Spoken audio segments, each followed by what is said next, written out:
여러분 안녕하세요. 뭐든지 읽어주는 남자 모잉남입니다. 오늘도 빠르게 하루 동안 있었던 뉴스를 읽어드릴게요. 글로벌 IT 기업인 애플이 미국 등에서 선보였던 간편 결제 서비스인 애플페이를 우리나라에서도 상용화하기로 최종 결정했다는 소식이 있었습니다. 오는 12월부터는 국내에서 애플 간편 결제를 사용할 수 있게 될 전망이라고 하는데요. 현대카드와 1년짜리 독점 계약을 맺었다고 합니다.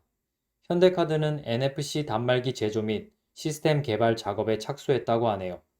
늦어도 11월까지는 단말기를 개발하고 12월부터는 애플페이를 상용화할 계획이라고 합니다. 이마트, 코스트코, 스타벅스, 투썸플레이스, 할리스, 그리고 전국 편의점 등 다양한 브랜드에서 사용할 수 있게 될 것으로 보입니다. 그동안 국내 카드사들이 애플페이 도입을 놓고 여러 시도를 했었지만 결과는 내지 못했었다고 하는데요. 최근 현대카드가 적극적으로 애플사와 협의를 해서 독점 계약을 따낸 것이라고 합니다. 현대카드는 애플페이와 함께 국내 시장 점유율을 높이는 데 힘을 쓸 것으로 보입니다. 현대카드 측에서는 아직 애플페이와 관련해서는 확인해 줄 수 있는 게 없다는 입장을 보였다고 하네요. 국내 상장사에서 주식들이 거래 정지를 맞는 경우가 있는데요. 그 기간이 보통 얼마나 되는지 아시나요? 3년 이상이 넘는 경우도 10개나 됐다고 합니다. 보통 1년 정도가 아닌가 생각을 했었는데 생각보다 엄청 긴 시간 동안 거래 정지를 맞는 경우가 많았다는 건데요. 2년 이상 3년 미만인 경우도 14개나 됐었다고 합니다. 거래 정지된 주요 상장사로는 신라젠과 쌍용자동차가 있는데요. 신라젠의 경우 소액 주주 수가 16만 명이 넘는다고 합니다. 그리고 코오롱 티슈진이란 종목의 경우 거래 정지가 2019년 5월에 되어서 지금까지 정지가 계속되고 있어 3년이 넘는 시간 동안 정지가 이어지고 있는 상황이라고 하네요. 평균 거래 정지 기간도 476일이나 되었다고 합니다. 거래 정지가 되면 투자자들은 주식을 팔 수가 없게 되는데요. 이런 한국의 긴 거래 정지 기간이 지나치다며 기간을 조금 축소할 필요가 있다는 목소리가 있다고 합니다. 미국의 상무장관이 한국 투자를 검토하던 대만의 반도체 업체를 직접 설득에 나서서 미국으로 투자를 하도록 이끌었다는 뉴스가 있었습니다. 이 기업은 미국 대비 투자 비용이 3분의 1에 불과한 한국을 투자처로서 고민을 했다는데요. 이에 미국의 레이먼드 장관이 미국 내 투자에서 인센티브를 제공하겠다고 강조한 것으로 보인다고 합니다. 그 이후 대만 반도체 업체의 7조 투자처가 미국을 향했다고 하는데요. 이번 레이먼도 장관의 설득을 보면 미국이 지금 반도체 등의 중요 물자들을 미국 자체에서 만들겠다는 강한 의지가 보인다고 합니다. 레이먼도 장관은 미국이 핵심 광물, 전기차 배터리, 인공지능, 반도체 등의 기술 분야에서 지배력을 확대할 필요가 있다며 중국과 경쟁을 위해 미국에서의 투자가 중요하다고 의견을 냈다고 합니다.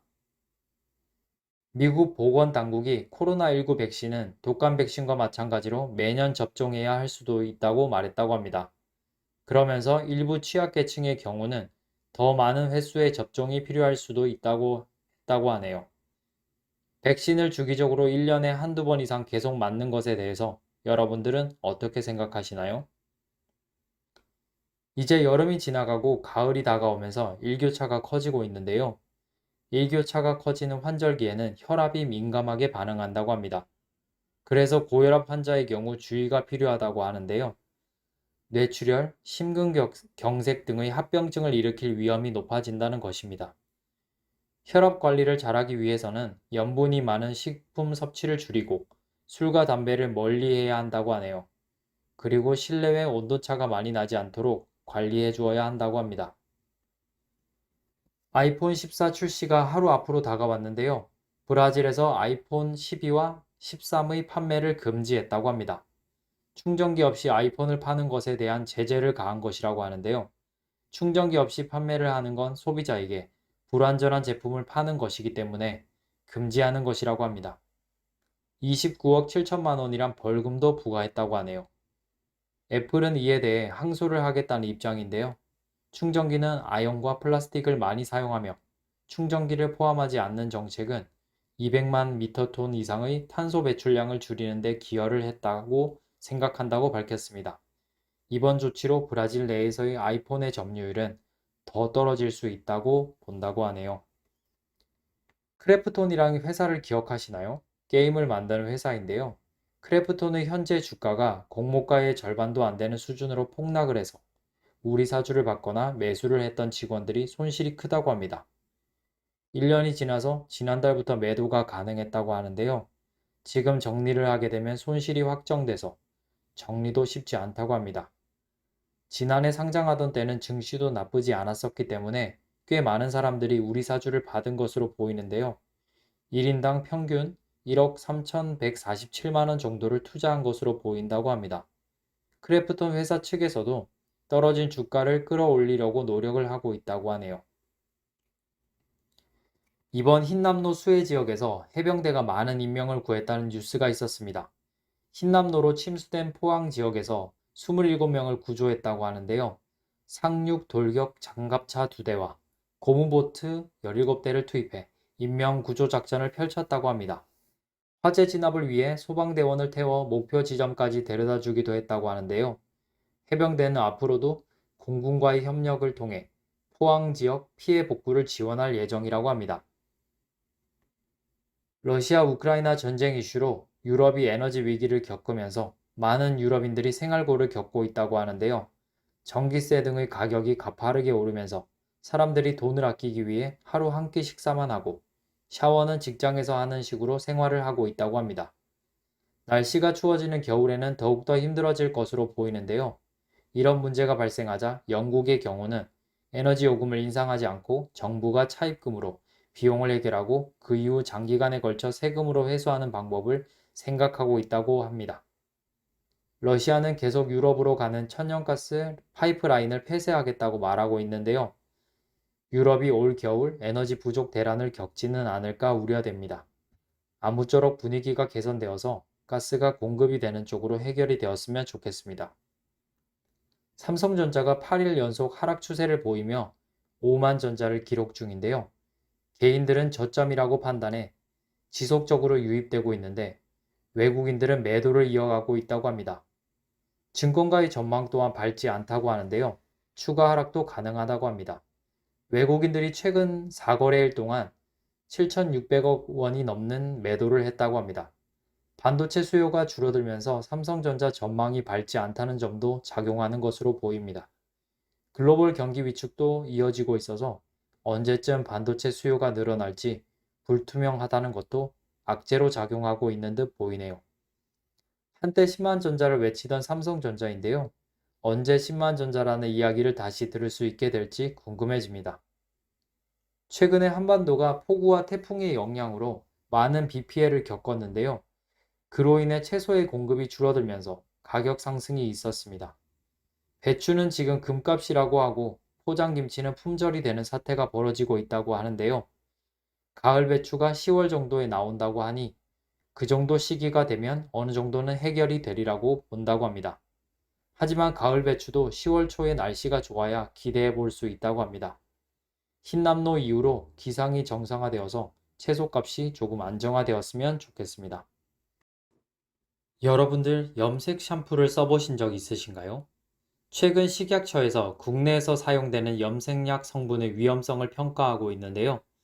이 검사에서 토니모리의 염색 샴푸가 규제 대상에 올랐다고 합니다. 토니모리 샴푸에 화장품에 사용하지 못하게 한 성분이 포함되어 있어서 그런 것인데요. 식약처는 행정 예고를 하고 올해 말까지 고시 개정 절차를 할 예정이라고 합니다. 6개월간의 유예 기간을 주게 되는데요. 이대로 진행될 시 토니모리 염색 샴푸는 내년 6월쯤에는 생산 판매가 모두 금지될 수 있다고 하네요. 미국이 반도체 주도권을 확보하기 위해 엄청난 지원을 한다고 합니다. 반도체 지원법이 구체적으로 나온 것인데요. 내년 봄부터 54조 원에 이르는 자금을 지원한다고 하네요. 대신 중국 투자 제한이라는 규정이 붙어 있는데요. 한국의 기업들은 큰 투자를 받을 수 있는 반면 큰 시장인 중국을 포기해야 하는 상황이 될 수 있어 난감한 입장이라고 합니다. 구글이 다음 달에 픽셀 워치를 공개한다고 하는데요. 구글의 플래그십 스마트폰이라고 합니다. 그리고 추가로 첫 스마트워치인 픽셀워치도 선보인다고 하는데요. 아직 재원이나 가격 등은 공개되지 않았다고 합니다. 그리고 픽셀워치에는 구글과 삼성전자가 합작해서 만든 웨어 OS라는 웨어러블 전용 운영 체제가 적용된다고 합니다. 구글은 이번 제품들을 통해 픽셀 세계를 구축하려고 하는 것으로 보인다고 합니다. 연계성을 강화하는 것인데요. 제품들은 다음 달 6일부터 구매가 가능하다고 합니다. 그동안 서로 협력을 공고히 해오던 구글과 삼성전자인데요. 이번 제품의 출시로 또 어떤 관계를 형성하게 될지 궁금해집니다. 서울시가 추석 연휴 특별 교통 대책을 실시한다는 소식이 있었습니다. 서울로 돌아오는 사람들이 많아지는 10일 추석 당일과 11일 새벽 2시까지 연장 운행을 한다고 하네요. 시내버스도 새벽 2시까지 연장 운행한다고 합니다. 참고하시면 좋을 것 같습니다. 그리고 연휴 기간 기차역이나 터미널 주변 도로 등에 불법 주정차를 하는 차량이나 주정차 금지 구역에 불법 주정차를 하는 경우를 집중 단속한다고 하니 주의하시면 좋을 것 같습니다. 우영우가 미국뿐만 아니라 일본, 터키 등에서도 리메이크 제안을 받았다는 소식이 있었습니다. 전 세계 업체들에서 러브콜이 쏟아지고 있다고 하는데요. 세부 사항도 논의 중에 있다고 합니다. 이상백 대표는 우영우가 제시하는 긍정과 희망의 따뜻한 메시지는 전 세계에서 통할 것으로 생각한다며 우영우의 그런 재미를 세계 시청자들에게 전달되도록 하겠다고 이야기했다고 합니다. 한국 드라마가 외국에서 요즘 인기몰이를 하고 있는 중인데요. 그 인기가 계속 이어져서 한국에서 더 좋은 많은 드라마들이 제작되었으면 좋겠습니다. 러버덕이 8년 만에 한국으로 돌아왔다는 소식이 있었습니다. 러버덕은 호프만 작가의 대형 공공미술 프로젝트인데요. 전 세계를 순회하며 16년간 16개국을 돌고 있다고 합니다.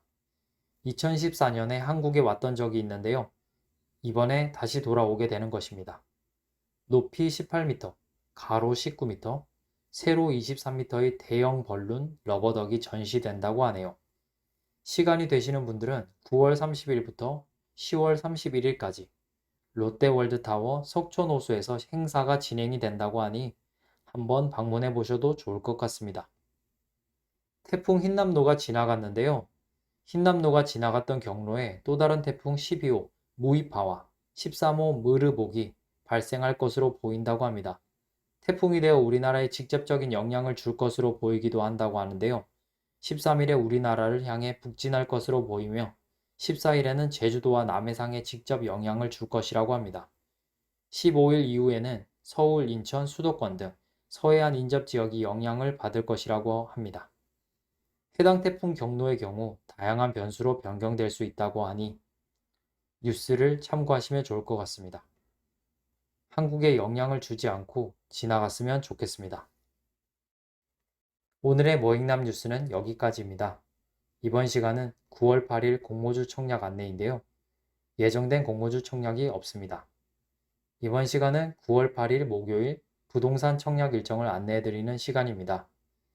서광교 파크뷰 무순위 청약이 있습니다. 19세대입니다. 관심 있으신 분들은 청약홈을 통해서 청약을 하시면 될 것 같습니다. 모익남 투자 뉴스는 여기까지입니다. 오늘도 끝까지 시청해 주셔서 감사합니다.